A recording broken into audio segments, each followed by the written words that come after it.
Hello friends, మేమైతే శ్రీశైలం నుండి ఉమామహేశ్వర స్వామి టెంపుల్కి అనేది వెళ్ళాము. అది నల్లమల్ల ఫారెస్ట్లో ఉంది. మేము చీకటి పడే టైం వరకు వెళ్ళాము. సో ఇది నేను వీడియో తీసినప్పుడు ఏంటంటే గుడి అప్పటికి మూసారు.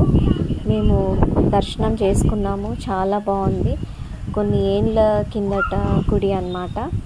అది ఒక కొండకి ఆనుకొని ఉన్న టెంపుల్.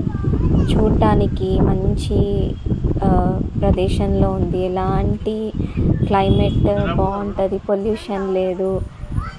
చాలా బాగా అనిపించింది. అది చీకటి పడుతూ ఉంటే అక్కడ ఒకటి అది నీలగుండం పాపగుండం అని ఒకటి ఉంది. యాక్చువల్గా అది తీయలేకపోయాము. అది దాంట్లో కూడా ఒక నీళ్లు తాగితే చాలా మన అరిష్టాలు, మనకున్న శత్రు బాధలు, ఆరోగ్యం అంతా బాగుంటుందని చెప్పి అందులో ఉంది. చాలా బాగుంది ఫ్రెండ్స్. మీకు వీలైతే వెళ్ళిరండి.